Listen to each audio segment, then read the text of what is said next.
બોટાદમાં પાળિયાદ રોડ હવેલી ચોક પાસે ખાનગી સ્કૂલ બસ અને બાઇક વચ્ચે અકસ્માત સર્જાયો. આદર્શ ખાનગી સ્કૂલની બસ અને બાઇક વચ્ચે અકસ્માત સર્જાતા બાઇક ચાલકને ગંભીર ઈજાઓ થતા તેને સારવાર માટે ભાવનગર હોસ્પિટલ ખસેડવામાં આવ્યો.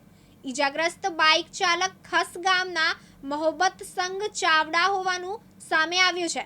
ખાનગી સ્કૂલ બસ અને બાઇક વચ્ચે અકસ્માત થતા લોકોના ટોળા એકઠા થયા.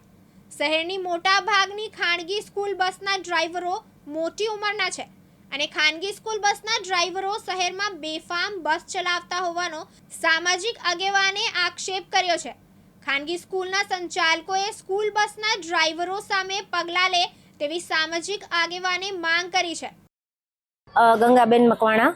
આજે એક હવેલી ચોકમાં બાઇક અને સ્કૂલની બસનું એક એક્સિડન્ટ થયું છે. એમાં જાણવા મળેલ છે કે એક ભાઈને ખૂબ ગંભીર ઈજા થયેલ છે. આમ જોવા જઈએ તો આ બોટાદની તમામ સ્કૂલના અત્યારે જે કાંઈ બસો છે એના ડ્રાઈવરો પાસે લાયસન્સ પણ નથી અને એનું જે કાંઈ પીયુસી કાગળિયા હોય છે એ પણ જોવા મળેલ નથી એવું જાણવા મળેલ છે.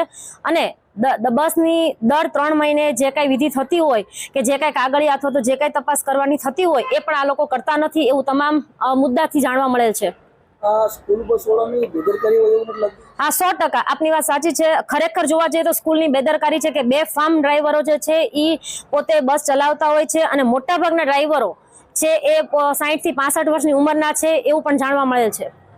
બસની અંદર બાળકો પણ હોય છે, ત્યારે આવો અકસ્માત થાય તો બાળકોનું પણ કેટલું જોખમ?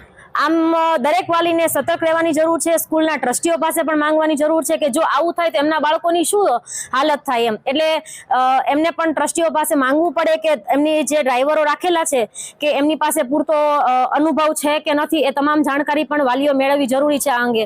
અને સ્કૂલના ટ્રસ્ટીઓને પણ પ્રશ્ન પૂછવા જોઈએ કે અમારા બાળકો જે બસમાં જાય છે તો એ બસ આ કેટલી સેફ છે કે કેટલી નથી એ પણ જાણવું જરૂરી છે. આદર્શ સ્કૂલ રહે તેના બસના ડ્રાઈવર મોટાભાગના 55 થી 60 વર્ષની ઉંમરના. જી હા, સાચી વાત છે. આમ જોવા જઈએ તો બોટાદની આદર્શ સ્કૂલ મોટી સ્કૂલ ગણાય છે, સંકુલ મોટું છે, પણ એના ડ્રાઈવરો છે 60 થી 65 વર્ષના છે તો કોઈની પાસે લાયસન્સ પણ અવેલેબલ નથી એવું પણ જાણવા મળે છે. ભોતાભાઈ શેખલિયા, દિવ્યાંગ ન્યૂઝ, બોટાદ.